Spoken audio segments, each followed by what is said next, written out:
El primer tema que tenemos dispuesto para el día de hoy, para quienes nos ven y nos escuchan, ya podrán observar que en la cabina de la Gran Señal Nacional se encuentra Renato González, director del ISPOL. Importante analizar esta medida cautelar de valores que ya se ha impuesto, ya que Estados Unidos sentencia a exfuncionario de Cevale. Entonces el exfuncionario recibió más de 3.1 millones de dólares de Jorge Cherres, involucrado en el desfalco al Instituto de Seguridad de la Policía Nacional. Bienvenido en esta tarde para que nos cuente un poco más de detalles. ¿Cómo ven ustedes esta decisión internacional? Buenas tardes, Carla, y por su intermedio a todos quienes nos escuchan y nos miran. Con tranquilidad, porque es la segunda sentencia. Recordemos que semanas atrás ya había recibido sentencia Luis Álvarez Villamar, el ex gerente de operaciones del Cevale, quien tiene una pena de 26 meses de prisión y 3 años de libertad supervisada. En este caso le correspondió a John Luzuriaga, el exdirector de riesgos del ISPOL, quien a su vez recibió una sentencia de 58 meses de prisión y 3 años de libertad supervisada. ¿Cómo ven ustedes que tal vez la justicia internacional sea quien en estos momentos tenga que sentenciar a una persona por el delito de lavado de activo? Si de alguna manera no se involucraba a los Estados Unidos, ¿hasta cuándo en la justicia de nuestro país íbamos a ver una resolución en este caso? Eso es lo lamentable, que un sistema de justicia extranjero como el norteamericano, que sin ser perfecto nos esté dando lecciones de agilidad, de eficacia y de eficiencia, porque ellos empezaron igual en febrero del 2021 los procedimientos investigativos, pero menos de 2 años después ya tienen 2 autores confesos y sentenciados, pero además se acogieron a cooperación eficaz, es decir, entregaron información en contra de Jorge Osvaldo Cherres Miño y otras personas, y por ello da sana envidia. Aquí lastimosamente en el país 28 meses no hay un solo sentenciado. Los procesos investigativos están algunos en fase previa, es decir, en investigación previa, que todavía no es una fase procesal. Algunos han superado instrucción fiscal, muy pocos han superado lo que es la audiencia de evaluación y preparatoria de juicio, pero ninguno, ni uno solo ha llegado a juzgamiento, y mucho menos tenemos un solo detenido. Ahora, con esta decisión que toma Estados Unidos por esta sentencia, ¿cómo va a actuar en cambio la justicia ecuatoriana? Deberían en primer lugar solicitar la asistencia penal internacional. Recordemos que meses atrás ya llegó una donde se veían varias transferencias a personas que hasta el momento no han rendido explicaciones de por qué recibían esos montos por parte del señor Jorge Cherres Miño. Algunos montos pequeños, otros montos considerables, pero al fin y al cabo tienen que rendir cuentas, porque aquí... ¿Y en dónde está el dinero? ¿Cómo van a hacer también para recuperarlo, no? A mí me pasa. Porque es un desfalco. El impuesto a la renta, a mí me lo descuentan automáticamente de mi sueldo. Y resulta que aquí hay personas que reciben 300, 400 mil dólares y el sistema tributario ni siquiera se interesa por preguntarles qué hicieron con esos recursos. Lo mismo pasa con los pagos de abogados.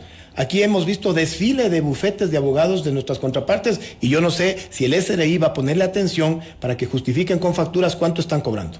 Pero sobre todo el poder tener las declaraciones de todas las personas involucradas que aún no logran tener los testimonios ni identificar quiénes nomás recibieron esos dineros. El tema ISPOL, Carla, es un claro ejemplo de crimen organizado, político, económico, transnacional. Y todo lo que está por atrás, que aún no se devela, es importante que lo conozcamos. ¿Por qué?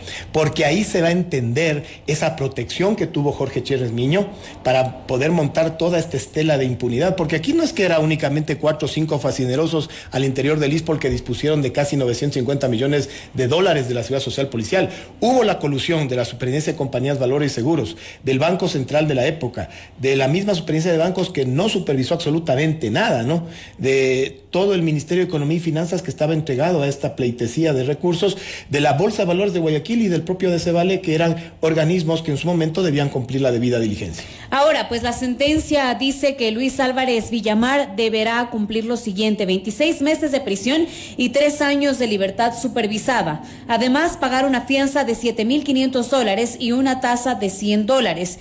¿A dónde irían estos dineros, tomando en cuenta de que es una sentencia tomada en los Estados Unidos? Nosotros ya le hemos dado un poder notarial al consorcio jurídico Gideon Fisher para que nos represente en estas cortes norteamericanas, porque hay que, en primer lugar, acreditar la calidad de víctima ante los jueces norteamericanos y luego solicitar la restitución de estos valores que fueron sobornos pagados por Cherres para tener acceso a información privilegiada del ISPOL y luego a recursos del ISPOL. Ahora, yo me pregunto, ¿de dónde determinan en cambio estos valores? ¿Cómo saben que esa fue la cifra exacta que él recibió, que es lo que tendrá que devolver? O tal vez pudo haber sido mucho más, porque estamos hablando de un caso de lavado de activos. Sí. No se tiene certeza de claro, cuánto es. Es mucho más, y es fácil colegirlo por lo siguiente. Mire, Álvarez asumió haber recibido 2.6 millones de dólares y Luzuriaga asumió haber recibido 1.3 millones de dólares. Es decir, casi 4 millones de dólares entre los dos. La pregunta es sencilla. ¿Quién les está pagando los abogados en Estados Unidos? Un abogado en Estados Unidos le cobra $1.300 la hora. Entonces, o tienen más recursos, producto de la corrupción. O alguien más les está ayudando. Exacto. Se da cuenta que es muy sencillo determinarlo. Ahí hay un financista que les está cubriendo las defensas a efectos de ¿qué? De que no hable.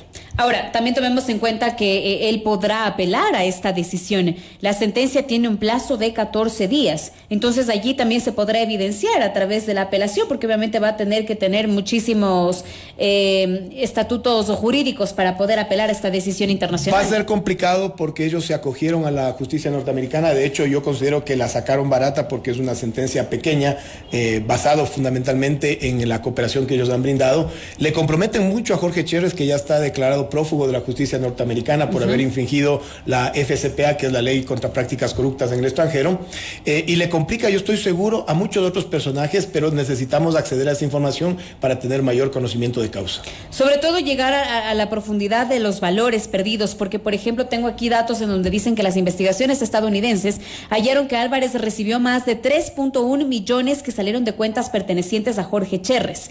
En todo caso, estamos hablando de que la fianza que él va a pagar es ínfima frente a millones. Estamos hablando de que él tendrá que pagar $7.500 frente a una tasa, a dineros recibidos que pueden estar bordeando los 3 millones de dólares. Y súmele que aquí en el Ecuador también hubo un reparto de recursos, porque el ISPOL transfirió recursos a DC Vale y de DC Vale Álvarez los destinó a empresas de sus hijos.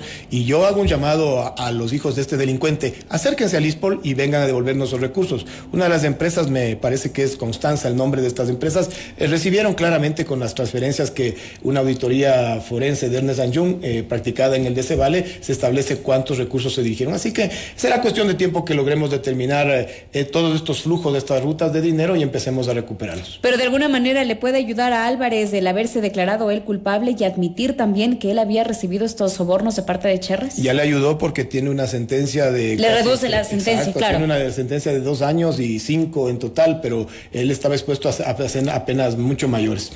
¿Cómo trabajar de alguna manera, en cambio, aquí desde nuestro país con la justicia ecuatoriana para dar con todas las personas que fueron parte de este desfalco? En primer lugar, es imprescindible que se realice una reforma estructural al sistema de justicia. Mire que el 2014, cuando emitieron el Código Orgánico Integral Penal, montaron una estructura pro delitos. ¿A qué me refiero? Es buen negocio delinquir en el Ecuador y robarle al Estado mucho más. Le doy un ejemplo. Alguien le sustrae al Estado 10 millones de dólares y de ahí reserva unos 3 o 4 para su defensa y sale a disfrutar de 6. ¿Por qué? Primero, la investigación previa puede durar hasta 2 años. Luego vienen las etapas procesales. Instrucción fiscal, que durará hasta 120 días. Ahí necesita usted tener un buen fiscal y un juez probo que pase la audiencia de evaluación y preparatoria de juicio para que recién lo llamen a juicio. En la primera instancia, de 3 jueces, debería tener usted la suerte de contar con 2 jueces honestos para que lo sentencien en primera instancia. Y viene la apelación, otra vez, en manos de 3 jueces, de los cuales por lo menos 2 deben ratificar la sentencia. Y ahí no ha terminado todo. En el país existe una tercera instancia no oficial, que es la casación ante la Corte Nacional de Justicia. Recién ahí, cuando pierden la casación, son delincuentes. Pero en este caso va a ser completamente distinto, porque estamos hablando de la situación judicial de nuestro país. Ahora, la apelación a la cual se quiere someter Álvarez tendrá que ser enfrentada en los Estados Unidos, que es en donde se marca la sentencia. Yo no le doy mayor futuro a esa apelación porque él no va a tener mayores argumentos que presentarlos. Me parece que lo más estratégico que él podría hacer es desistir de esa apelación y acoger esta sanción, cumplir los 26 meses en prisión y los otros 3 años en libertad supervisada. Ahora, también, ¿cómo ven ustedes el trabajo del Interpol? Si bien es cierto, ya se ha dado pues la alerta en varios países, se habla de que tal vez Cherres se podría encontrar en México, que habría pedido la nacionalidad en este país. ¿Por qué no van con él? Para que pueda hablar justamente sobre toda esta estructura y el esquema que se armó. Está establecido formalmente que Cherres se encuentra en México. Nosotros siempre lo habíamos manifestado, pero el mes de octubre ya Interpol México ratificó que ingresó el 16 de enero del 2021 con el concepto de unificación familiar. Eso se lo transmitió a Interpol Ecuador.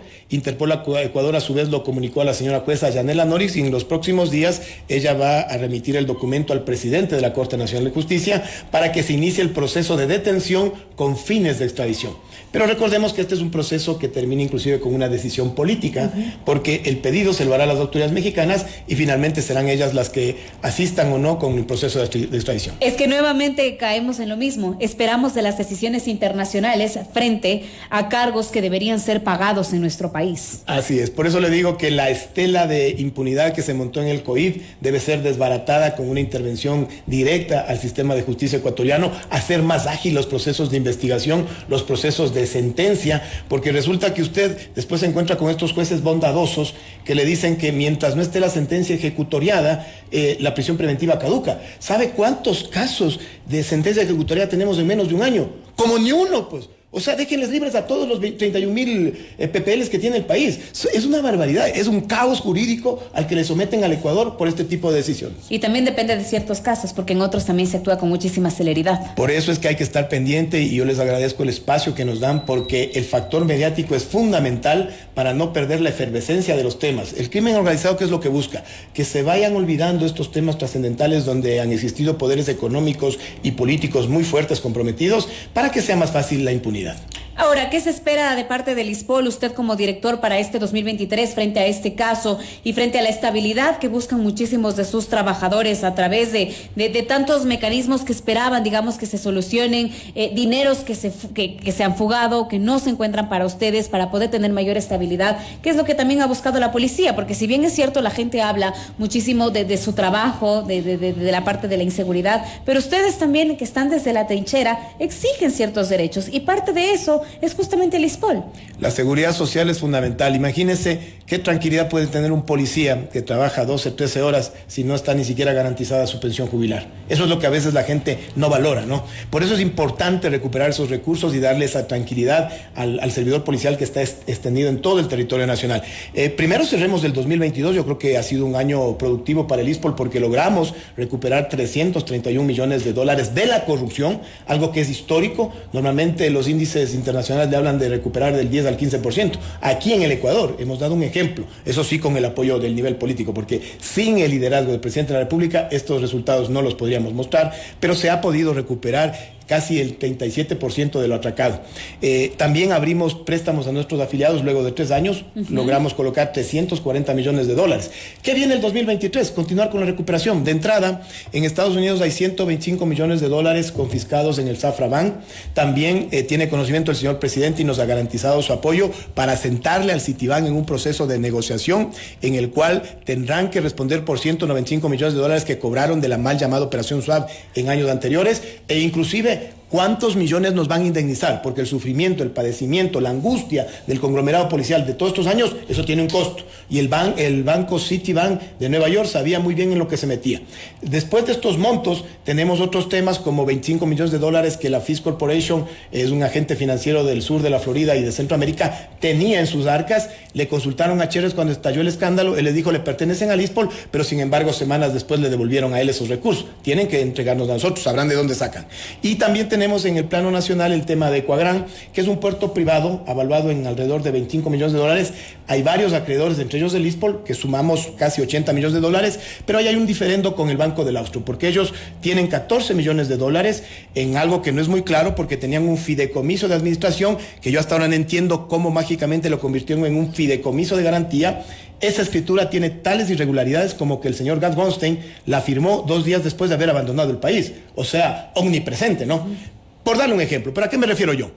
Ahí existe ya el acuerdo previo de algunos acreedores de ponerle a funcionar este puerto y a ciertos acreedores como el ISPOL, como el BIES, como el Fondo de Santidad del Magisterio, darnos un plan de pago a largo plazo, que es lo más adecuado. Pero a los señores del Banco del Austro yo sí les digo, no se pasen de vivos. O sea, ustedes pertenecen a uno de los grupos económicos más fuertes del país y por 14 millones de dólares no van a quedar pobres, se los garantizo. Pero no sean tan infames de quererse quedar por 14 millones de dólares con una planta que vale 25, cuando al ISPOL sí le deben 25, pero quieren dejarnos quedándonos, mirándonos la cara. Eso no lo vamos a permitir. ¿Van a estar ustedes entonces desde su trinchera luchando justamente por recuperar todos estos dineros para el 2023? Como lo hemos hecho todos estos meses, y yo tengo que reconocer el apoyo de la cúpula policial porque nos han mantenido al equipo, no a Renato González, sino al equipo completo, ya por 3 administraciones de comandantes generales.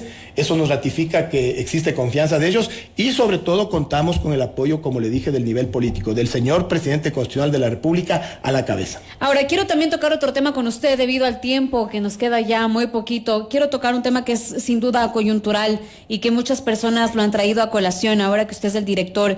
Germán Cáceres, que en estos momentos se encuentra prófugo de la justicia por el caso de María Belén Bernal, el femicida justamente de la abogada que falleció en el mes de septiembre, tiene deudas con el ISPOL por un crédito hipotecario por $114,000 que se le otorgó en diciembre del 2020. ¿Cómo van a trabajar en ese aspecto y con estas deudas, tomando en cuenta que él también es prófugo de la justicia? Así es, nosotros le hemos explicado a la señora Elizabeth Otavalo, que es la madre de María Belén, que lastimosamente el tema para nosotros jurídicamente es muy claro. Ahí hay un préstamo hipotecario que está garantizado por un bien inmueble, pero a quien se le dio el préstamo es a Germán Cáceres, y él está vivo.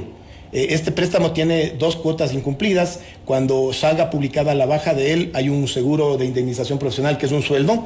De ese sueldo nosotros nos cobraremos de estas 2 cuotas y se pondrá al día el crédito. Sin embargo, como no va a haber quien pague, va nuevamente a caer en mora. Cuando se completen 6 meses de mora, se constituye en una cartera tipo E que debe pasarse al departamento de cobranzas, y lo que corresponde normalmente ahí es un proceso de embargo y luego de remate. Le hemos dicho a la señora Elizabeth Otavalo que nosotros no tenemos ninguna prisa en ejecutar ese proceso, pero que lastimosamente en la práctica dentro del ISPOL solamente queda este procedimiento técnico jurídico, que es ejecutar la garantía de un préstamo hipotecario.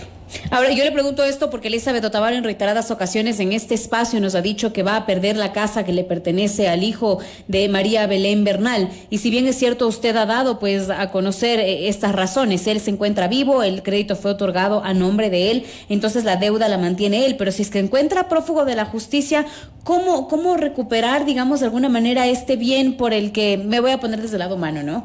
Para que la gente también lo pueda entender. Este bien que de alguna manera tal vez su madre quiso dejarle a su hijo, y quién sabe en cuánto tiempo ella no se esperaba este desenlace fatal que Mire tuvo, ¿no? Que usted lo ha enfocado de la mejor manera, Carla. Hay un aspecto humano que es plenamente comprensible y un aspecto técnico jurídico que yo le expliqué, ¿correcto?